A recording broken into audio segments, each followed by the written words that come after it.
Imagine a lonely road in Ohio where a kind-hearted mechanic stops to fix a stranger's broken truck, only to find out she's hiding a secret bigger than the fortune she left behind. What starts as a simple act of kindness spirals into a journey of trust, love, and a garage that becomes more than just a place to fix things. Want to know how far a good deed can take you? Stick around. This story's just getting started. And hey, if you're enjoying these tales of heart and hope, consider hitting that subscribe button. It's a little way to join the ride and catch every twist we've got coming your way. Now let's roll into poor mechanic fixes a stranded woman's car, not knowing she's a secret billionaire, testing his heart. The sun dipped low over the Ohio horizon, painting the sky in streaks of burnt orange and soft lavender.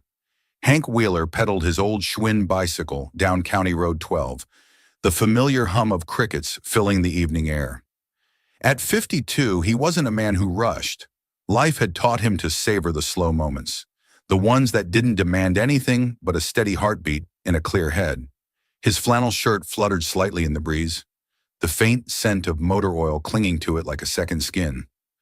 The day had been long at the garage, 2 oil changes, a stubborn carburetor, and a kid's bike that needed a new chain, but it was the kind of tired that felt honest, earned. He was halfway home, maybe a mile from the turnoff to his little house with the sagging porch, when he saw it. A beat-up Ford pickup, its hood propped open like a wounded bird, parked crookedly on the gravel shoulder. A woman stood beside it, arms crossed, staring at the engine as if willpower alone might coax it back to life.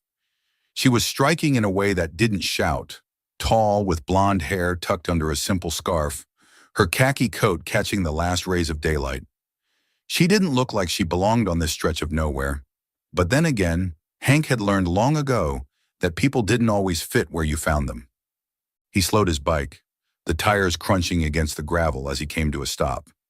"Engine trouble?" he called out, his voice carrying that low, gravelly warmth that years of small-town living had honed. The woman turned, her brown eyes meeting his with a flicker of surprise, then relief. "Yeah," she said, her tone clipped, but not unfriendly.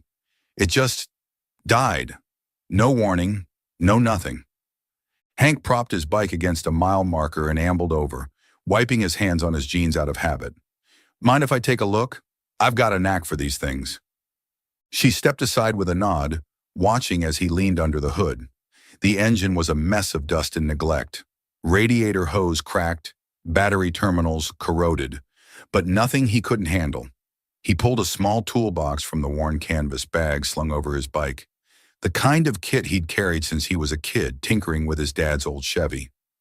"Looks like you've been pushing this old gal too hard," he said, glancing up with a half smile. "She's mad at you now." The woman, Sophia, though he didn't know it yet, let out a soft laugh, the sound unexpected and bright against the quiet road. "Guess I'm not much of a sweet talker when it comes to trucks." Hank chuckled, already loosening the hose clamp with a screwdriver. "Well, lucky for you I am. Give me 10 minutes and she'll be purring again." He worked with the ease of a man who'd spent decades coaxing life back into machines, his hands steady despite the calluses and faint scars crisscrossing his knuckles. As he tightened a bolt, he tossed out a story to fill the silence. Something about the time he'd bet his buddy Joe a 6-pack of Budweiser that he could fix a tractor in under an hour. "Won by 3 minutes, he said, grinning. "Joe still owes me that beer." Sophia smiled, leaning against the truck's fender. There was something about this guy, his easy humor, the way he didn't seem to mind the dirt smudging his shirt, that felt like a warm blanket on a chilly night. She hadn't expected that, not here, not now. "You're good at this," she said, her voice softer. "Fixing things, I mean." Hank shrugged, wiping sweat from his brow with the back of his hand. "Just what I do. Been at it since I was a kid. Name's Hank, by the way." "Sophia," she replied, hesitating just a beat too long before adding, "Thanks for stopping." Most people wouldn't. "Most people don't know what they're missing," he said, his eyes crinkling at the corners. He stepped back, brushing his hands together. "There you go. Good as new or close enough. Try starting her up." Sophia slid into the driver's seat, and the engine sputtered once before roaring to life. She climbed out, reaching into her coat pocket. What do I owe you? Hank waved her off, already straddling his bike. Nothing. Helping out's its own reward. Besides, I'd rather see you make it home safe than lighten your wallet. Her hand paused midair, a $20 bill crumpled between her fingers. Seriously? You don't even know me. Don't need to, he said simply. Folks around here look out for each other. Where you headed with all that stuff in the back anyway? He nodded toward the truck bed, piled high with boxes of canned goods and blankets. Sophia glanced over her shoulder, her expression shifting. Guarded, but not cold. The community center on Maple. They're short on supplies. Hank's face lit up, a spark of recognition in his hazel eyes. Maple Street? I know the place. Tell you what, I'll follow you there. Make sure this old bucket doesn't give up on you again. No arguing, he added, cutting off her protest with a playful grin. She studied him for a moment, then nodded. All right, but only because I don't want to be stuck out here twice in one night. The drive was short, just a few miles through the quiet streets of their little suburb, the kind of place where porches still had rocking chairs and kids left their bikes in the yard. When they pulled into the community center's lot, Hank hopped off his bike and helped Sophia unload the boxes, his broad shoulders making light work of it. The center's director, a wiry woman named Ruth with a gray braid and a no-nonsense smile, poked her head out. Hank Wheeler, you old gearhead, what brings you here? Same as always, Ruth, he called back.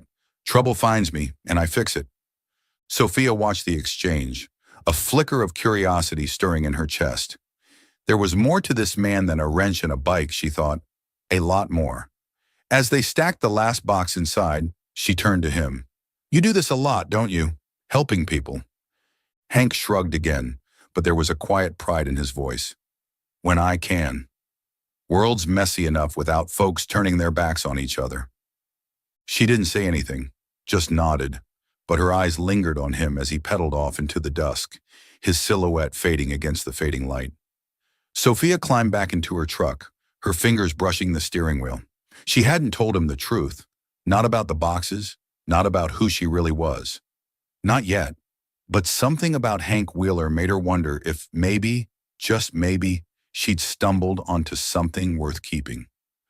The late September air carried a crisp edge as Hank Wheeler unlocked the side door to his garage, the familiar creak of the hinges greeting him like an old friend. The place wasn't much. A cinder block rectangle with a slanted roof, its walls lined with pegboards of tools and shelves of spare parts. But it was his. Sunlight streamed through the dusty window, catching flecks of grease on the concrete floor. He flipped on the radio, tuning it to WCOL for some classic country, letting Johnny Cash's baritone fill the space as he set to work on a lawnmower someone had dropped off last week. It was Wednesday, quiet as usual, and Hank liked it that way. Quiet gave a man room to think, or not think, depending on the day. He was elbow deep in the mower's engine, humming along to Ring of Fire, when the crunch of gravel outside snapped him out of his rhythm. Wiping his hands on a rag, he stepped to the open bay door and squinted into the morning light. There she was again. Sophia, the woman from the roadside, pulling up in that same beat-up Ford truck. Only this time, she wasn't alone in the cab. A kid's bike rattled in the truck bed, its front wheel bent like a pretzel. Hank raised a hand in greeting as she climbed out, her khaki coat swapped for a navy sweater that made her eyes look warmer somehow. Back so soon? He called, a grin tugging at his mouth. What did that truck do to you this time? Sophia offered a small smile, brushing a strand of blonde hair from her face. Not the truck today, she said, her voice carrying a trace of something. Nerves, maybe? It's this bike. I found it by the community center. Figured it could use some fixing up. Thought of you. He ambled over, peering into the truck bed. The bike was a mess. Rusty chain, warped rim, handlebars twisted like they'd lost a fight with a curb. Yeah, she's seen better days, he said, scratching the back of his neck where his ponytail brushed his collar. But I can work with it. No charge, of course. Kids around here deserve something to ride. Sophia nodded, watching as he hefted the bike down with a grunt. You're too generous, you know that? Most people would at least ask for a coffee or something. Coffee's nice, Hank said, setting the bike on his workbench, but I'd rather see a kid's face light up than sip a latte.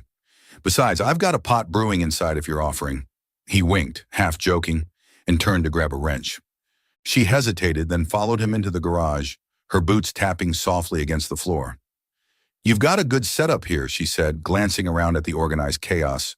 Tools in neat rows, a faded Ohio State flag pinned to the wall, a stack of old hot rod magazines by the stool. How long you been doing this? Longer than I care to count, Hank replied, loosening the bike's front axle. Started helping my dad in his shop when I was 10. Took a detour to college for a bit. Thought I'd be an engineer, but life had other plans. He paused, his fingers stilling on the wrench. Mom got sick, so I came back. Been here ever since. Sophia leaned against the workbench, her arms crossed loosely. What happened to the engineer dream? Hank shrugged, his gaze fixed on the bike. Dreams change. Mom needed me more than I needed a degree. Alzheimer's took her slow, but I got to keep her laughing till the end. That's worth more than any diploma. His voice was steady, but there was a weight to it, a quiet ache he didn't bother hiding. She didn't press, just nodded, her eyes softening. That's a hell of a thing to do, Hank. Not everyone would. Had to, he said simply, then flashed a grin to lighten the mood. Anyway, enough about me spilling my guts. What about you? New in town, right? What brings you to our little slice of nowhere? Sophia's smile faltered, just for a second. Oh, you know, looking for a fresh start. Got tired of the city grind. It was a half-truth, and she knew it sounded rehearsed. Truth was, she'd spent the last 3 years running a supermarket empire from a glass-walled office in Chicago, watching her ex-husband squander half of it before she cut him loose. Now she was here, hiding in plain sight, testing the waters of a life where no one knew her name, or her net worth. Hank didn't push, just nodded like it made perfect sense. Fair enough. Cities will wear you down if you let them. You sticking around long? Long enough to get that bike fixed, I guess, she said, deflecting with a smile. She reached for the coffee pot on a rickety table by the wall, pouring 2 mugs without asking. Here, least I can do. He took the mug, their fingers brushing for a split second, a flicker of warmth that caught him off guard. Thanks, he said, sipping the black brew. You're all right, Sophia. Most folks don't bother sticking around to chat. Maybe I like the company, she replied, her tone teasing, but her eyes serious. She watched him work, the way his hands moved with a kind of grace, sure and steady, like he could fix anything if he tried hard enough. It stirred something in her, something she hadn't felt in years. Trust, maybe, or the promise of it. They fell into an easy rhythm, her handing him tools when he asked, him tossing out stories about the neighborhood, how he'd once rebuilt a go-kart for the Miller twins, or the time he'd stayed up all night fixing Ruth's van so the community center could make a food run. Sophia listened, soaking it in, filing away every detail. She'd come here to test him, to see if his kindness held up under scrutiny. So far it did, more than she'd expected. By noon, the bike was rolling again, new wheels scavenged from a parts bin, chain oiled, handlebars straightened. Hank stepped back, wiping his hands on his jeans. Good as new. You want to drop it off at the center, or should I? I'll take it, Sophia said, already lifting it into the truck. But thanks, Hank, really. Anytime, he said, meaning it. Door's always open. She drove off, the bike rattling in the back, but her mind wasn't on the road. It was on him, Hank Wheeler, the man who fixed things without asking why. She'd meant to keep her distance, to play this game of shadows a little longer. But as the garage faded in her rearview mirror, Sophia felt a tug she couldn't ignore. Maybe he wasn't the only one fixing something here. Maybe, just maybe, he was starting to fix her too. One small, unexpected kindness at a time. The October wind swept through the streets of their quiet Ohio suburb, rattling the leaves into golden piles along the curbs. Hank Wheeler stood outside his garage, a broom in hand, sweeping the gravel lot more out of habit than necessity. The morning was cool, the kind that made his joints ache just enough to remind him he wasn't 30 anymore. He wore his usual flannel, sleeves rolled to the elbows, and a faded Ohio State cap pulled low over his eyes. The radio crackled faintly from inside.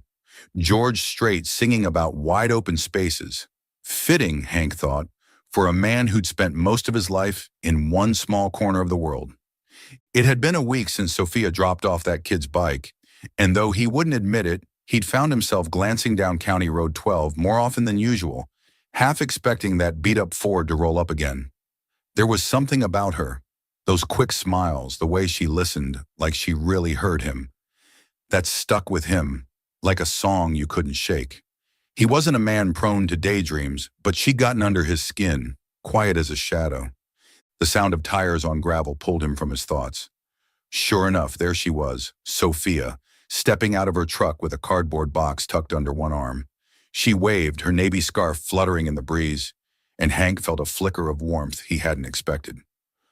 "Morning," he called, leaning the broom against the wall. "You turning my garage into a regular pit stop?" She grinned, setting the box on the workbench as she stepped inside. "Something like that. Found this old radio at a thrift shop.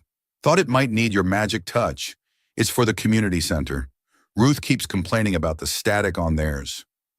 Hank peered into the box, lifting out a scuffed-up transistor radio that looked like it had survived the Nixon era. "Huh, a real relic," he said, turning it over in his hands. "I can fix it up. No problem. Might even get her to pick up something besides static and bad news." "You're a miracle worker," Sophia said, settling onto the stool by the coffee pot. She poured herself a mug, then slid one across to him without asking. A small ritual that was starting to feel familiar. "How's that bike holding up?" "Good as gold," Hank replied, popping the radio's back panel off with a screwdriver. "Saw little Tommy Miller riding it yesterday, grinning ear to ear. Makes it worth the busted knuckles." She nodded, sipping her coffee, but her eyes lingered on him a beat too long. She'd been coming around more lately, first the bike, now this radio, and Hank couldn't quite figure her out. She didn't talk much about herself, just dropped these little jobs in his lap like breadcrumbs. Part of him liked it, the company, the quiet way she fit into his mornings. But another part, the part that had learned to spot trouble a mile off, wondered what she wasn't saying. As he worked, fiddling with the radio's wiring, the garage door rattled open wider, and Joe Baxter shuffled in. Joe was Hank's oldest friend, 58, bald as a cue ball, with a belly that testified to too many beers at the VFW hall. "Well, look at this," Joe said, smirking as he clocked Sophia. "Hank's got himself a regular customer. What's this, third time this month?" "Second," Hank corrected, not looking up from the radio. "And she's bringing work. Not trouble, so lay off, huh?" Joe chuckled, plopping onto a folding chair. "Work, sure. Pretty lady like that, though? I'd say she's trouble of the best kind. What's your story, darling? You a mechanic groupie or just lost?" Sophia's smile tightened, but she played along. "Just passing through, I guess. Hank's been kind enough to help me out." "Kind's his middle name," Joe said, winking at Hank. "Too kind if you ask me. Watch out. He'll fix your whole life if you let him." Hank shot Joe a look, half amused, half warning, before turning back to the radio. "Ignore him. He's got a mouth bigger than his brain." Sophia laughed, but Joe's words lingered in the air, stirring something restless in her. She'd come here to test Hank, to see if his kindness was real or just a front. So far, it held up. Every tool he lent, every story he shared, every time he waved off payment with that easy grin. But Joe's teasing planted a seed of doubt, not in Hank, but in herself. Was she pushing too far, poking at something good just to see if it'd break? The afternoon wore on, Joe eventually wandering off with a promise to bring Hank a burger later. Sophia stayed, handing Hank pliers when he asked, watching as he coaxed a faint hum from the radio. She was about to head out when she accidentally bumped her coat off the stool, a leather wallet tumbling out of the pocket onto the floor. Hank bent to pick it up, his fingers brushing a crumpled 20 and a business card that slipped loose. A sleek thing, with a logo he vaguely recognized, some big supermarket chain, and a name, Sophia Grayson, CEO. He froze just for a second, then handed it back, keeping his voice casual. "Drop this. You ought to be more careful. Don't want some punk snagging your cash." Sophia took it, her heart thudding as she stuffed it back in her pocket. "Thanks," she said, forcing a smile. "Clumsy today." He nodded, turning back to the radio like it was nothing, but his mind churned. CEO. That didn't square with the woman hauling thrift shop radios in a rusty truck. Maybe it was old from a past life, or maybe she wasn't who she seemed. Either way, he didn't ask, didn't want to. People had their reasons, and he'd learned long ago not to pry unless they offered. Got it, he said, flipping the radio switch. A staticky version of Sweet Caroline crackled through, and he grinned. Good enough for Ruth to sing along to, at least. Sophia laughed, the tension easing from her shoulders. You're a lifesaver, Hank. I'll drop it off tomorrow. Take your time, he said, walking her to the truck. And hey, if you find any more junk to fix, you know where I am. She climbed in, waving as she pulled away. But the wallet incident gnawed at her. He'd seen the card, she was sure of it. And he hadn't blinked. Why? Most people would have asked, probed, maybe even gotten starry-eyed over the title. But not Hank. He just handed it back, like it didn't change a damn thing. As the garage shrank in her rear view, Sophia gripped the wheel tighter. She'd come here to test his heart, to see if kindness like his could hold up. Now she wondered if she was the one being tested, and if she'd pass. The first frost of the season glittered on the grass outside Hank Wheeler's garage, turning the Ohio morning into a quiet, crystalline world. Inside, the space heater hummed softly, battling the chill as Hank hunched over a carburetor, his breath fogging faintly in the air. He'd swapped his flannel for a worn Carhartt jacket, the kind that had seen him through decades of winters, its pockets stuffed with spare bolts and a half-empty pack of gum. The radio played low, Willie Nelson crooning about blue eyes crying in the rain, and Hank let the melody wash over him, a steady companion to his thoughts. It had been a few days since Sophia's last visit, the one with the thrift shop radio and that business card he hadn't meant to see. Sophia Grayson, CEO. The words rattled around in his head longer than he cared to admit, but he tucked them away, same as he did with most things that didn't add up. Life was too short for puzzles he hadn't been asked to solve. Still, he couldn't shake the feeling she'd be back. Her truck's rumble had become a sound he half listened for now, whether he liked it or not. The community center weighed heavier on his mind today. Ruth had called last night, her voice tight with worry. Donations were drying up, bills piling higher than the canned goods they could stock. We might not make it to Christmas, Hank, she'd said, and he'd heard the defeat she tried to hide. He'd hung up promising to figure something out, but the truth was, his own pockets were as lean as the center's pantry. The thought gnawed at him, a dull ache he couldn't fix with a wrench. Mid-morning, he stepped outside to stretch his legs, the frost crunching under his boots. That's when he saw it, a stack of old spark plugs and oil filters he'd meant to sell, shoved in a corner by the dumpster. Not much, but maybe enough. He hauled them to the workbench, sorting through the mess with a plan forming. A quick call to Joe confirmed it. The auto shop in town would take them for $50, cash. It wasn't a fortune, but it'd buy a few bags of groceries for Ruth's shelves. He loaded the parts into a crate, his jaw set.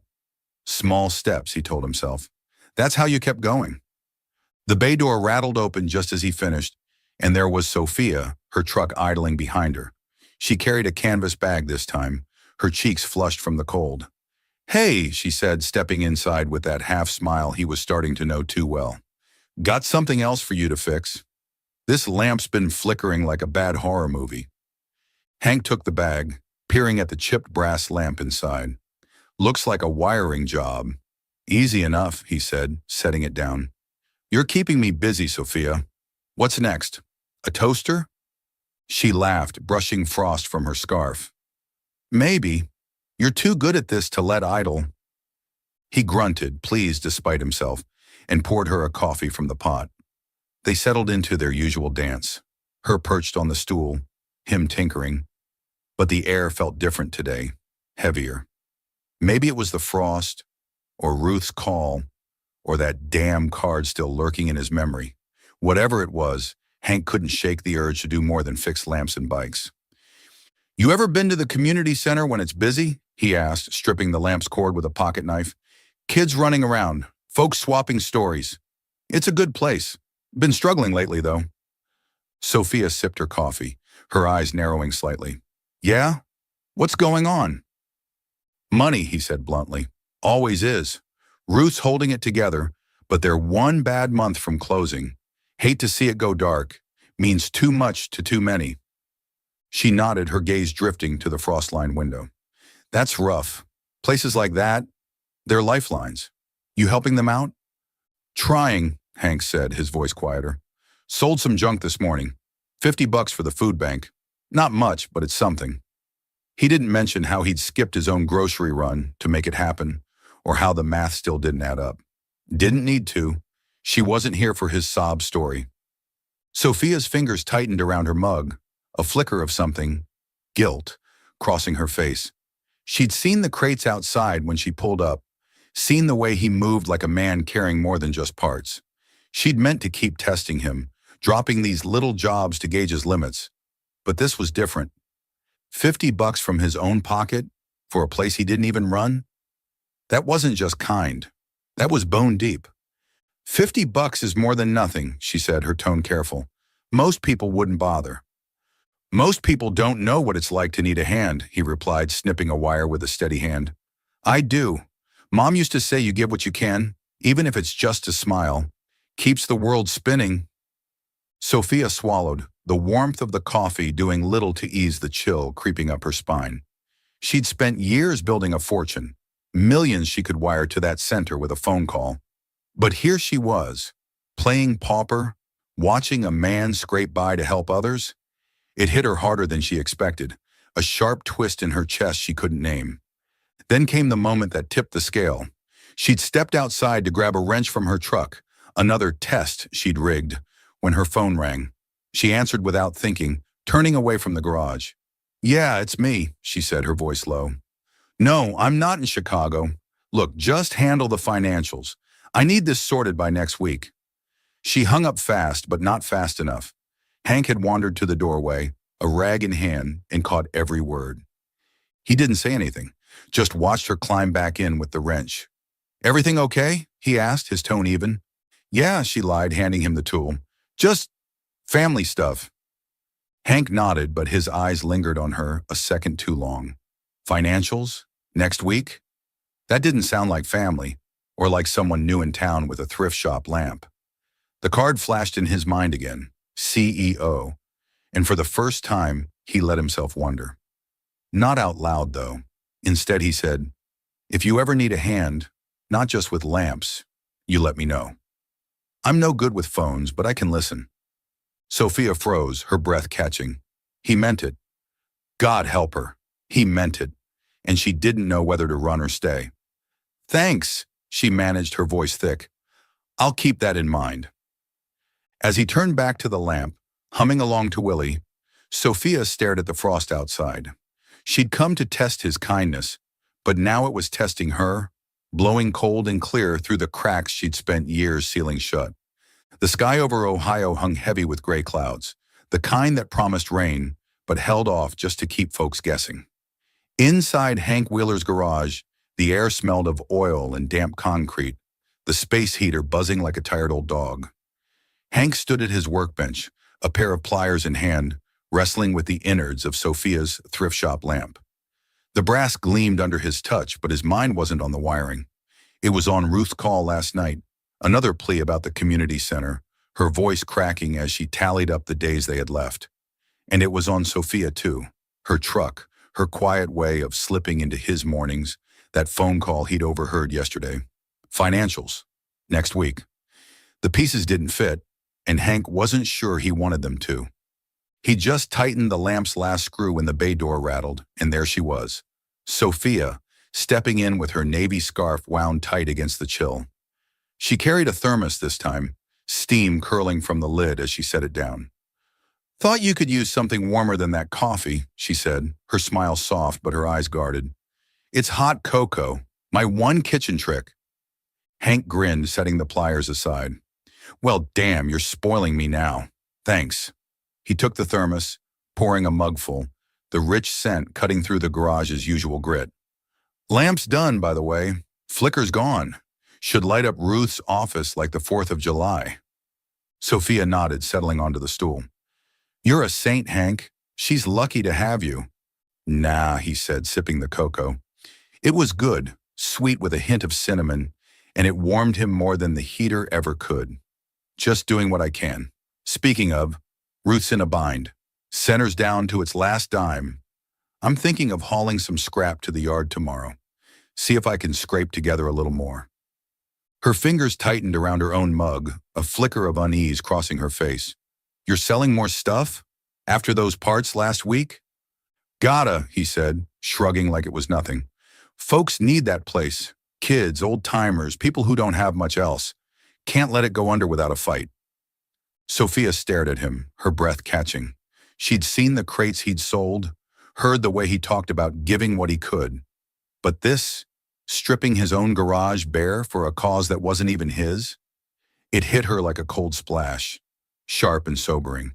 She'd spent years signing checks with 6 zeros, yet here was Hank, giving what little he had without a second thought. Her test, those bikes, lamps, little jobs, felt small now, petty even. You don't have to do that alone, she said, her voice quieter. I could help. Maybe, I don't know, pitch in somehow. Hank raised an eyebrow, surprised but not pushing. Appreciate it, but I'm good. You've got your own stuff going on. Family, right? That call yesterday sounded heavy. Her stomach dropped, the cocoa turning bitter on her tongue. He'd heard more than she'd thought, enough to poke holes in her story. She forced a laugh, brushing it off. Oh, that? Just my brother, nagging me about some bills. Nothing big. He nodded, but his eyes held hers a beat too long, steady and searching. All right, just checking. You ever need to unload, doors open. She smiled, tight and quick, and stood to pace the garage, pretending to study the Ohio state flag on the wall. Her mind raced. She'd come here to test him, to prove something. To herself, maybe. But the lies were piling up, and Hank wasn't the kind to let them slide forever. She needed to pivot, to keep this going without cracking wide open. Hey, she said, turning back. Why don't I take you to the center tomorrow? Drop off the lamp, see what's what. I'll buy you a burger after. Call it a thank you. Hank leaned back, wiping his hands on his jeans. A burger, huh? You drive a hard bargain. Sure, I'm in. Been a while since I had a decent patty. Deal, she said, relieved to shift the focus. But the relief didn't last. The next day dawned damp and gray, the kind of weather that seeped into your bones. Hank locked up the garage, the lamp tucked under his arm, and climbed into Sophia's truck. The ride to Maple Street was quiet, save for the hum of the engine and the occasional crackle of her radio. Tuned to NPR, he noted, not country. Odd for a woman who hauled thrift junk in a rusty Ford, but he didn't comment. The community center buzzed with subdued chaos when they arrived. Kids chasing each other around folding tables. Ruth barking orders over a stack of paperwork. She lit up when she saw Hank. My hero, she called, hugging him as he handed over the lamp.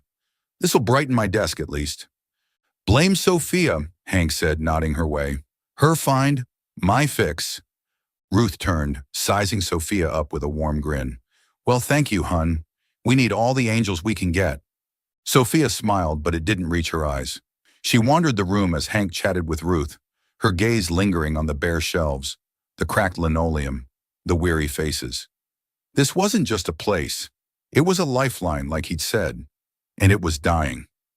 Later, over burgers at Dusty's Diner, Hank broke the silence. So, what did you think? Worth saving, right? Yeah, she said, picking at her fries. It's real. You're right. They need it. He nodded, chewing thoughtfully. Glad you see it. Been part of this town forever. Hate to lose it. She opened her mouth to say more, but her phone buzzed in her pocket. She ignored it until it buzzed again, insistent. Sorry, she muttered, stepping outside to take it.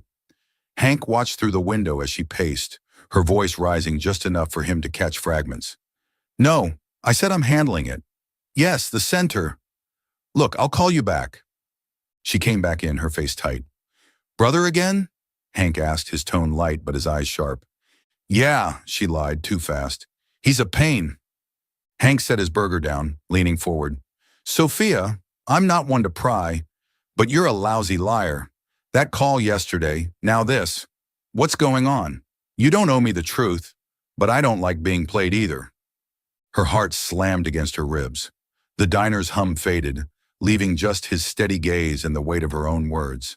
She'd pushed too far, and he'd seen through her, straight through to the cracks she'd patched with half-truths.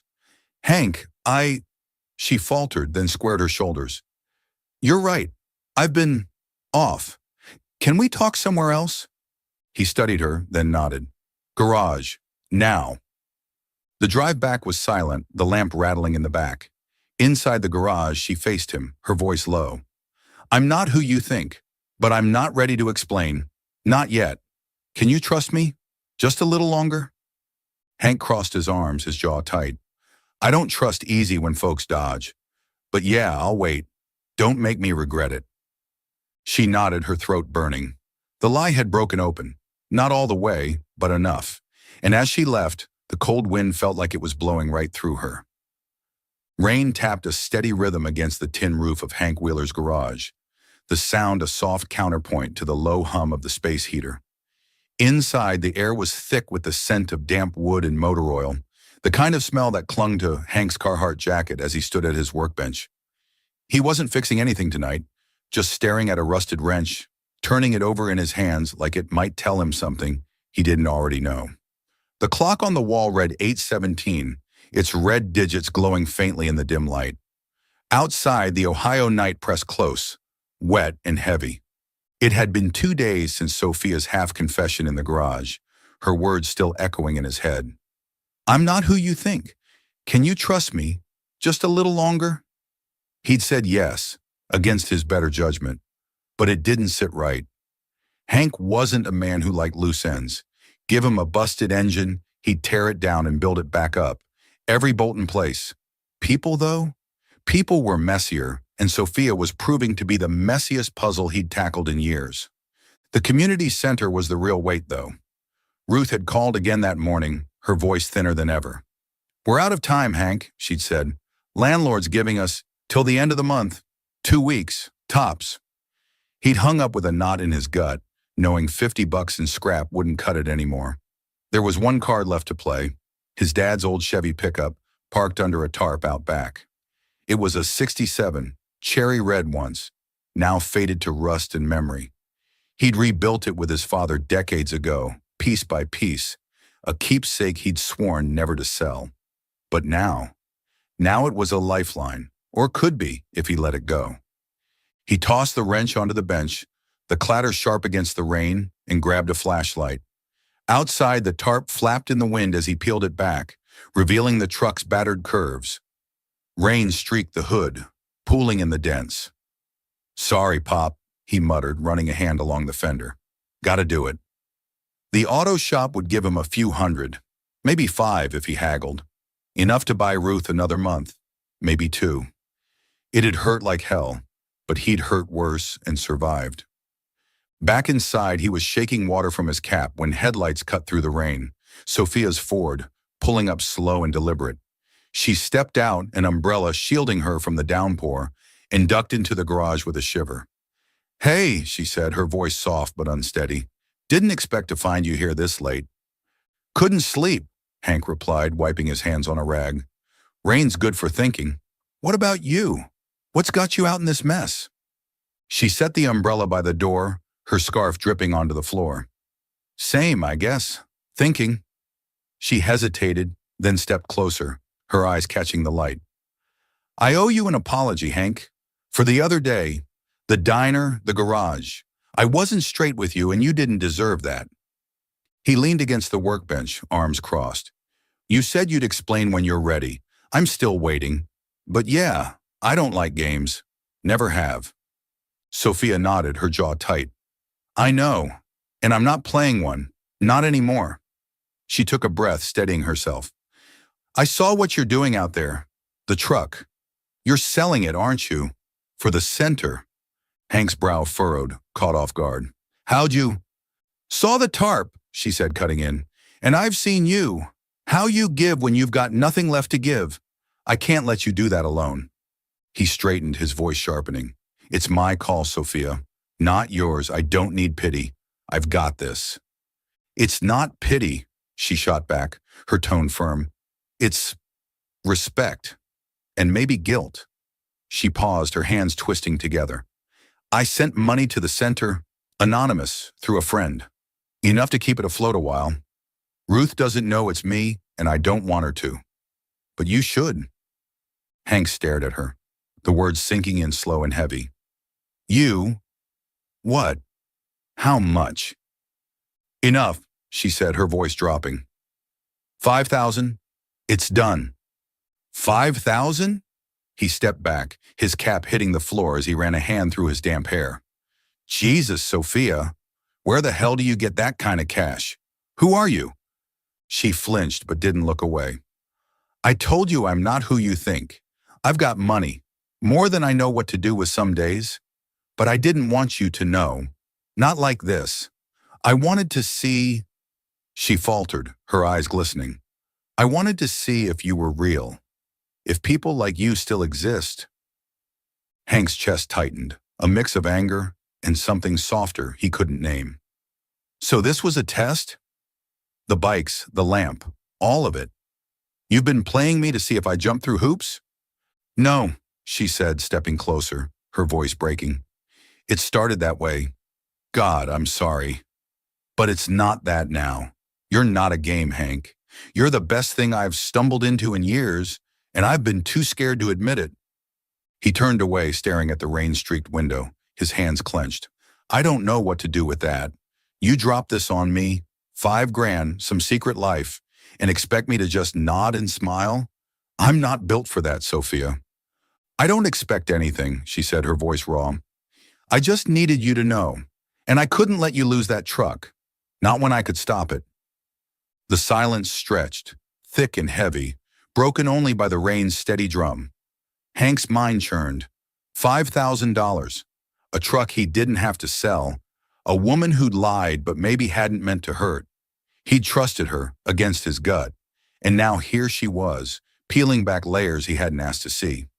But that truck, it was still his, because of her.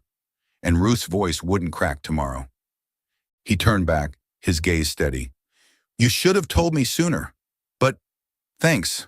For the center. Doesn't mean I'm okay with the rest. Not yet. She nodded, tears brimming but not falling. I know, I'll go. Just don't hate me, Hank. Please. I don't hate easy, he said, softer now. Just need time to figure this out. She grabbed her umbrella and stepped into the rain, her silhouette fading into the dark. Hank stood there, the thermos of cocoa still warm on the bench, the truck safe under its tarp. Dawn was hours off, but something had shifted, a crack in the darkness, letting in a sliver of light he wasn't sure he'd earned. The rain had stopped by morning, leaving the Ohio air sharp and clean, the kind that smelled of wet earth and second chances. Hank Wheeler stood outside his garage, a mug of black coffee steaming in his hands, his breath fogging in the early chill. The tarp over his dad's Chevy glimmered with dew, untouched since last night's decision, or Sophia's decision, really. $5,000. The number still rattled in his skull, a lifeline he hadn't asked for, tied to a woman he wasn't sure he knew anymore. He'd slept fitfully, the rain's echo replaced by her voice. You're the best thing I've stumbled into in years. It stuck with him, a burr he couldn't shake. Inside, the garage felt emptier without her shadow by the workbench. Hank flipped on the radio, Merle Haggard this time, singing about lonesome fugitives, and set to work on a busted alternator, hoping the rhythm of it would quiet his head. It didn't. Every turn of the wrench brought her back, the way she'd stood there in the rain, eyes pleading, asking for trust he wasn't sure he could give. He'd told her he needed time, and he meant it, but time wasn't making this any clearer. Mid-morning the phone rang, jarring him from his thoughts. Ruth's voice crackled through, brighter than it had been in weeks. Hank, you won't believe it. Someone dropped a miracle on us. $5,000, anonymous, wired straight to the landlord. We're good through spring, maybe longer. Hank gripped the receiver, his knuckles whitening. Damn, Ruth, that's incredible. You're sure it's solid? Solid as steel, she said, laughing. I don't know who our angel is, but I'm thanking every star I've got. You coming by later? We're throwing a little thank you party. Nothing fancy, just coffee and donuts. Yeah, he said, his voice steady despite the storm in his chest. I'll be there. He hung up, staring at the phone like it might explain itself. Sophia. She'd done it, just like she'd said. Saved the center without taking a bow. It should have felt good, but it twisted something in him instead. Why hide it? Why play this game at all? He was still chewing on that when her truck rolled up an hour later, the engine's rumble cutting through Merle's last chorus. Sophia stepped out, her navy sweater swapped for a gray one, her scarf missing. She carried a kid's bike, another fixer-upper, this one with a flat tire and a bent pedal. Hey, she said, pausing at the bay door. I wasn't sure you'd want to see me. Hank set the alternator down, wiping his hands on his jeans. Door's open, isn't it? His tone was gruff but not cold. What's with the bike? Found it by the park, she said, setting it down. Thought maybe we could fix it together, if you're up for it. He studied her, the way she stood there, tentative but not backing off. All right, he said finally, nodding to the workbench. Grab a wrench. Let's see what we've got. They worked in silence at first, the clink of tools filling the space where words didn't. Hank patched the tire while Sophia straightened the pedal, her hands steady despite the tension between them. It was her move that broke the quiet. She reached for the coffee pot, pouring 2 mugs and slid one over. I meant what I said last night, she started, her voice low. I'm sorry, Hank. For the lies, the dodging. I owe you more than that. He took the mug, his fingers brushing hers, and leaned back against the bench. You saved the center. Ruth called, singing your praises without even knowing it. Why not tell her? Why the cloak and dagger? Sophia exhaled, staring into her coffee. Because it wasn't about me. It was about them. And you. I didn't want it to be a headline, some rich lady swooping in. I wanted it to mean something real. She paused, her eyes meeting his. And I didn't want you to think I was buying your trust. I've got money, Hank, more than I'll ever need, but it's not who I am. Not anymore. He sipped his coffee, letting her words settle. So who are you then? 'Cause I'm still figuring that out. CEO on a card, hauling junk in a truck. You're a damn riddle. She smiled, small and sad. I was a CEO, ran a supermarket chain out of Chicago, built it from nothing, lost half of it to a cheating ex, and walked away 3 years ago. Came here to, I don't know, start over. See if people could care about me without the zeros attached. That's why I tested you. Stupid maybe, but I had to know. Hank's jaw tightened, but his eyes softened. And what did you find? You, she said simply. Someone who'd give his last dime, or his dad's truck, for folks he barely knows. I didn't expect that. Didn't expect you. He set his mug down, crossing his arms. I'm no saint, Sophia. I'm just a guy who fixes things. But yeah, that truck, it's my old man's. Was gonna sell it to keep Ruth afloat. You beat me to it. Her breath hitched. I'm glad I did. You shouldn't have to lose that. Maybe not, he said, his voice quieter. But I don't like being in the dark. You should have told me. Before the money. Before all this. I know, she said, stepping closer. I was scared. Scared you'd see me different or walk away. I'm not good at this, trusting people. But I want to be, with you. The rain's echo lingered in his mind, but her words cut through it, raw and real. Hank rubbed his neck, the weight of the last few days shifting. All right, he said finally. No more tests, no more secrets. We fix this bike, then we talk, really talk. Deal? Deal, she said, a spark of relief in her eyes. She hesitated, then added, There's a party at the center tonight. Ruth's celebrating. Come with me? He chuckled, the sound low and warm. Donuts and coffee? Twist my arm, why don't you? Yeah, I'm in. They finished the bike as the afternoon faded, the tire patched, the pedal straight. Hank wheeled it out, testing it on the gravel, and Sophia watched, her heart lighter than it had been in months. At the center that evening, Ruth greeted them with hugs and a tray of powdered donuts, the room buzzing with laughter and relief. Hank stood by Sophia, his shoulder brushing hers, and for the first time, he didn't pull away. Looks good, doesn't it? He said, nodding at the crowd. Kids with sticky fingers, old-timers swapping stories. Yeah, she replied, her voice soft. It does. The door had opened again, not just the garages, but something deeper. And as the rain cleared outside, Hank felt the first stirrings of something he hadn't dared name, a chance to fix more than just machines. November swept into Ohio with a quiet grace, the trees shedding their last leaves in a golden drift across Hank Wheeler's gravel lot. The garage stood sturdy against the cooling days, its bay door open to catch the late afternoon sun. Inside, the air hummed with the familiar. Motor oil, coffee, and the crackle of Hank's radio, now tuned to a local station playing Patsy Cline's velvet voice. Hank stood at his workbench, a socket wrench in hand, tightening bolts on a kid's tricycle he'd promised to fix for the Millers down the street. His Carhartt jacket hung on a hook, leaving him in a faded flannel that rolled up to his elbows, his ponytail brushing his collar as he worked. It had been a week since the community center party, since Sophia's confession had cracked open the space between them. No more secrets, she'd promised, and Hank had taken her at her word. Not because it was easy, but because he wanted to. She'd been around more since then, not just dropping off thrift shop finds, but staying, helping, filling the garage with a presence he hadn't realized he'd missed. Today, she'd called ahead, said she was bringing something special, whatever that meant. Hank didn't mind the mystery this time. He was starting to trust the way she surprised him. The rumble of her Ford cut through Patsy's lament, and Sophia pulled up, stepping out with a cardboard box tucked under her arm. She wore a gray sweater and jeans, her scarf swapped for a knit cap that framed her face in soft wool. "Hey," she called, her breath fogging in the crisp air. "Hope you're ready for this." Hank grinned, setting the wrench down. "Depends.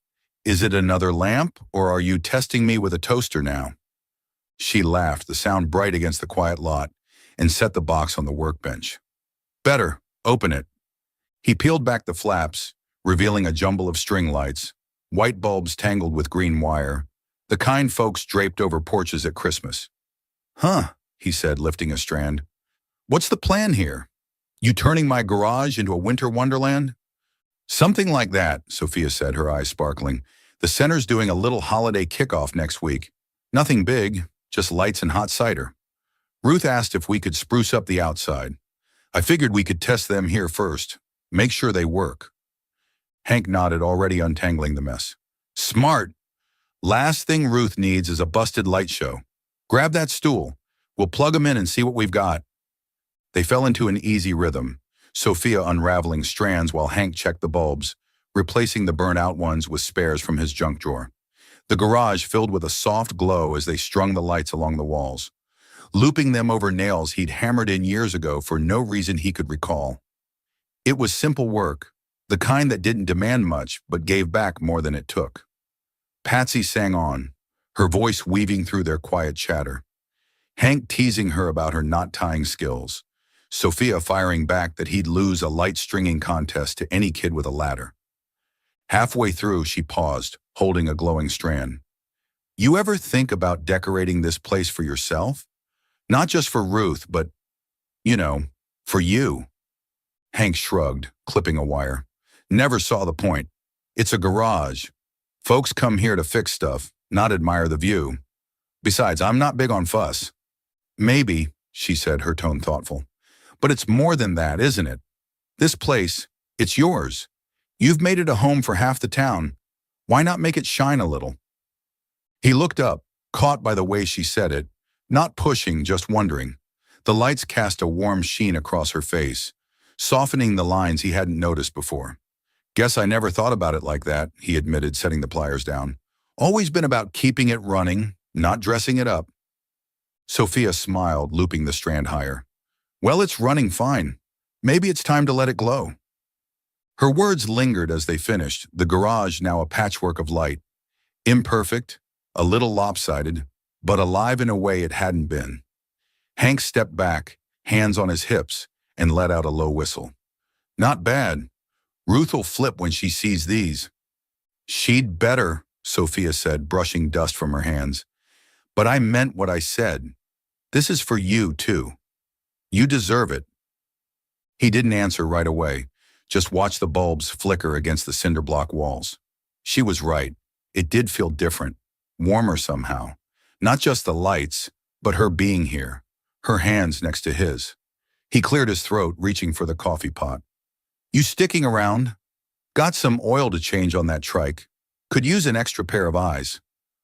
Only if you teach me, she said, taking the mug he offered. I'm no mechanic, but I'm a quick study. Deal, he said, and they set to work, Sophia handing him tools as he walked her through, draining the oil, her questions sharp and curious. She laughed when he smeared grease on his cheek, and he caught himself smiling, really smiling for the first time in days. It was small, this moment, but it built on itself, layer by layer, like the lights on the wall. Later, as dusk settled, she pulled a sandwich from her bag, ham and Swiss, cut in half, and handed him a piece. Dinner, she said, settling onto the stool. Figured we earned it. Hank took it, their fingers brushing, and sat beside her, the trike gleaming under the lights. You keep feeding me like this, I'll start expecting it, he teased, but his voice softened. Thanks, Sophia, for today. This means more than you know. She looked at him, her eyes steady. It's mutual, Hank. You've given me more than I can say. The silence that followed wasn't heavy. It was full, warm, like the garage itself. They ate under the glow, the radio fading to static as the station signed off. Hank glanced at her, the way she fit here, and felt something shift. A door creaking open wider than he'd planned. He didn't say it, didn't need to, but he wondered if she felt it too. This wasn't just about fixing things anymore. It was about building something new. As she drove off, waving through the truck's window, the lights stayed on, casting a soft halo over the lot. Hank stood there, sandwich in hand, and watched her go. The garage wasn't just his anymore. It was theirs in a way he couldn't quite name, but didn't want to lose. The evening air in Ohio carried the faintest bite of winter, a chill that sharpened the stars above Hank Wheeler's garage. The string lights from last week still glowed along the walls, casting a warm halo over the gravel lot where the community center's holiday kickoff had spilled over. Ruth had insisted on moving the party here after the center's heater sputtered out. Said Hank's place had more heart anyway.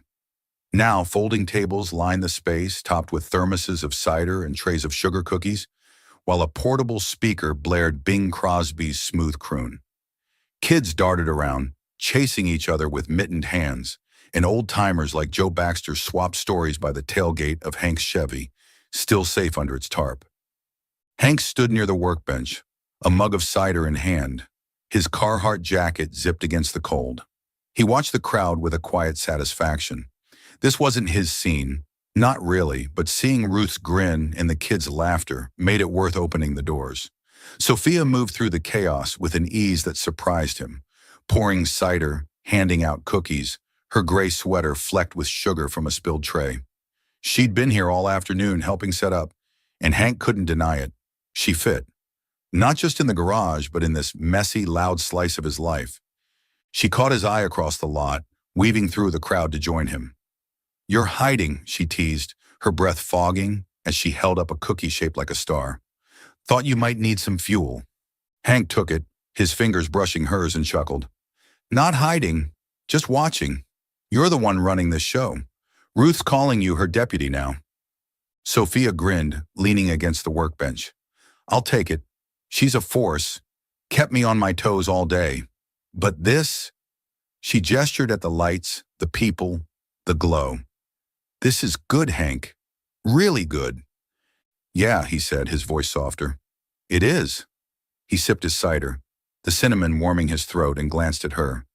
You didn't have to do all this, you know. The lights, the party. Could have just dropped the cash and walked away. Her smile faded, but her eyes stayed steady. I could have, but I didn't want to. This matters.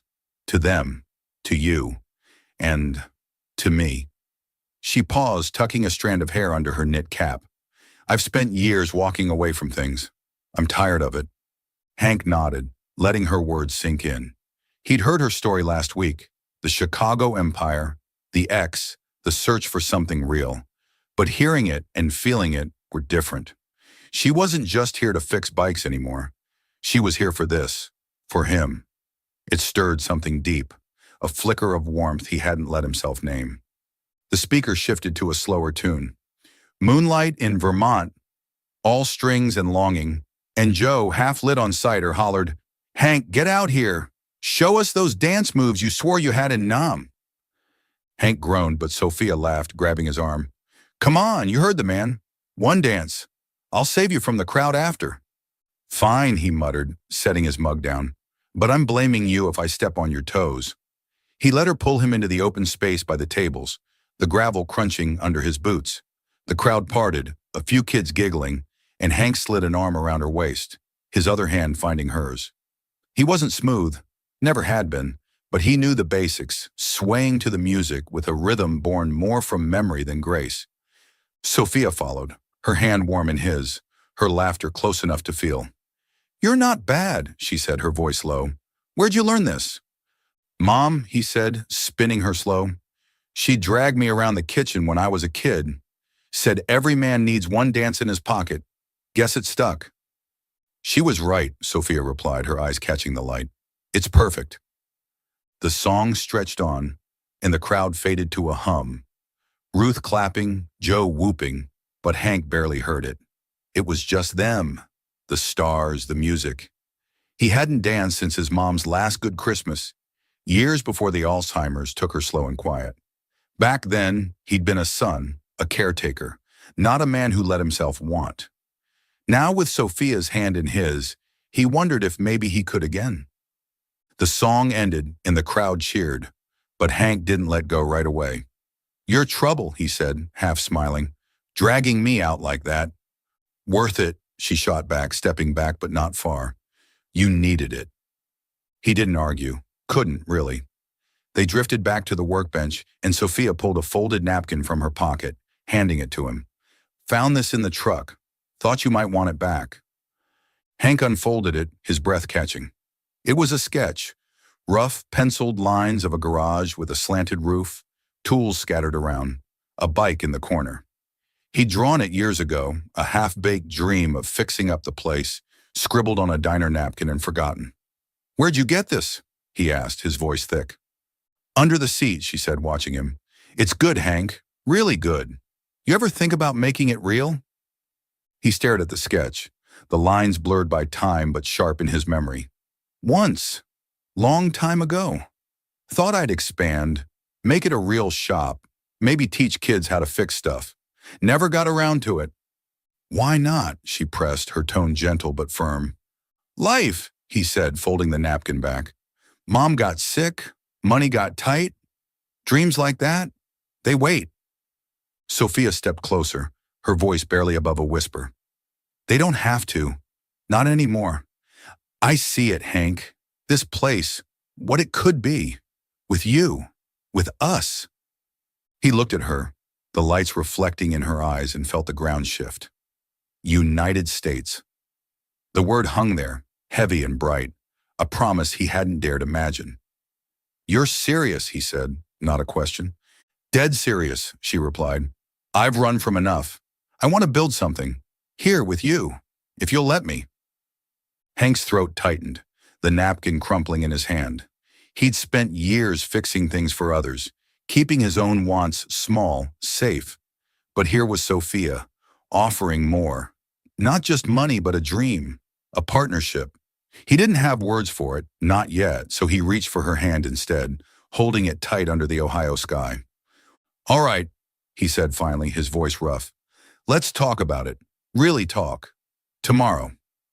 She squeezed his hand back, tears brimming but not falling. Tomorrow. The party spun on around them, but for Hank, it was just this. The lights, the stars, and her. A door he'd long kept shut swung wide, and for the first time he stepped through. The first light of December crept over the Ohio horizon, painting the sky in hues of pink and gold, a gentle promise after weeks of gray. Hank Wheeler stood outside his garage, hands stuffed in the pockets of his Carhartt jacket, watching the sunrise spill across the gravel lot. The string lights still hung along the walls, their glow faded now against the dawn, but the warmth they'd brought lingered in his bones. Beside him, under its tarp, the '67 Chevy gleamed faintly. Still his, still here, a quiet anchor in a world that felt new. Inside, the garage was alive with purpose. The workbench held a fresh project, a small bike frame, stripped down and waiting for paint, a gift Hank had started for Tommy Miller's birthday next week. The radio sat silent for once, replaced by the soft clatter of tools and the murmur of voices. Sophia was there, perched on the stool, a pencil tucked behind her ear as she sketched on a notepad. She'd come early, coffee thermos in tow, and they'd spent the morning talking. Not just about the bike, but about everything. The napkin sketch from last night, his dream of a bigger garage, her vision of building something together. It wasn't a plan yet, just a beginning, but it felt right. Hank turned from the sunrise, stepping back inside. "You're going to wear that pencil down to a nub," he said, his voice warm with a tease. "What's that? Blueprint number 3?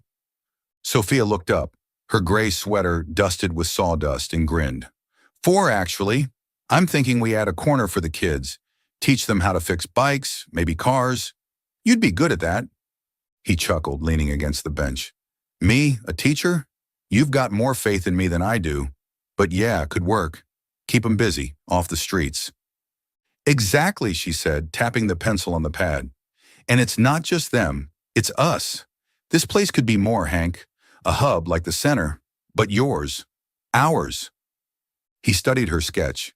The garage expanded, a little awning out front, space for tables and tools. It was rough, but he saw it. The echo of his old dream, reshaped by her hands.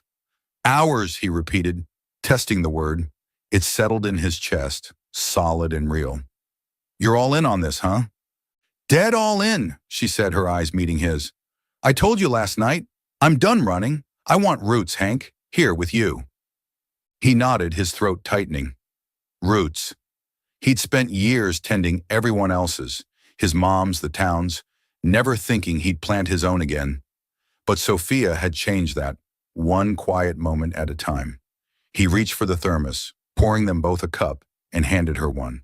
"All right," he said, his voice steady. "Let's do it. Start small, fix this bike, then figure the rest, together." "Together," she echoed, clinking her mug against his. They drank in silence, the coffee bitter and warm, the dawn stretching through the open door. Later that day, they drove to the community center, the bike frame rattling in the truck bed. Ruth greeted them with her usual bustle, her gray braids swinging as she admired their work. "You two are a pair," she said, clapping Hank on the shoulder. "This place wouldn't be standing without you. And I don't just mean the money." Hank glanced at Sophia, a flicker of pride in his hazel eyes. "Team effort," he said, and she smiled, her hand brushing his arm.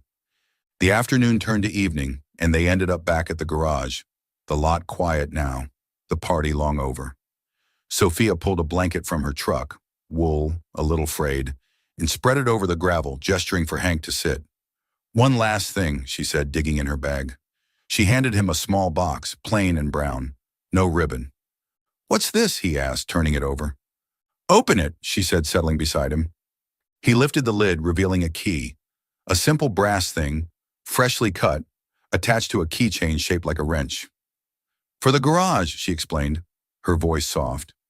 "I had it made this morning. It's yours, but I'd like to share it, if you'll let me." Hank stared at the key, his fingers tracing the wrench's curve. It wasn't just a key. It was a door, a life, a promise. He'd fixed things his whole damn life. Cars, bikes, people. But this was different. This was his to keep, to build. With her. "You're something else, Sophia," he said, his voice rough with emotion. "Yeah, we'll share it." She leaned into him, her shoulder against his, and they sat there under the stars, the blanket warm beneath them.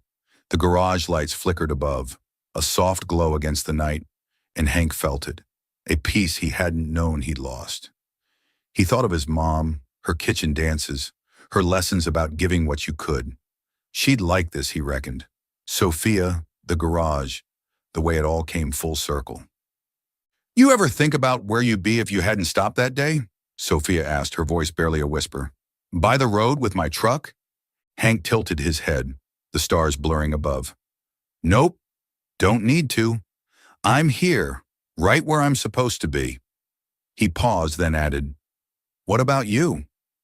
She smiled, tears glinting in her eyes. "Same. I don't need the world anymore, Hank. Just this. This garage, this lot. You." He didn't say anything, just pulled her closer, his arm around her shoulders. Words weren't his strength, never had been. But this was enough. The key rested in his pocket, a weight he welcomed, and the dawn's promise settled over them like a blessing. Days later, they'd finish Tommy's bike, bright blue with a bell Sophia insisted on, and roll it out together, the gravel crunching under their boots. The garage would grow, slow and sure, a place for kids to learn, for folks to gather, for dreams to take root. But that night it was just them, Hank and Sophia, two souls who'd found each other in the quiet, fixing more than they'd ever broken. As the stars wheeled overhead, Hank thought of his mom again, her voice in his ear. "Give what you can, son. It keeps the world spinning." He had, and it had brought him here, to a radiant dawn he'd never dared hope for, shared with a woman who'd tested his heart and found it true. The garage stood behind them, lights aglow, a testament to kindness, to love, to the miracles that bloom when you least expect them. And in that stillness, with Sophia's hand in his, Hank knew. Some things didn't need fixing. They just needed to be. And that's the end of Hank and Sophia's journey, at least for now. What did you think? I'd love to hear from you. Drop a comment below and let me know where you're tuning in from. Are you from a small town like Hank's, Ohio? Or maybe a big city like Sophia's Chicago? Your stories keep this channel alive, so don't be shy. If you've enjoyed this ride full of kindness, love, and a little garage magic, why not hit that subscribe button? It's the best way to stick around for more tales that warm the heart and lift the spirit. Plus, you'll never miss an update. Thanks so much for watching, folks. Your time means the world to me, and I'm grateful to have you here. Until next time, keep the doors open and the coffee warm. See you soon.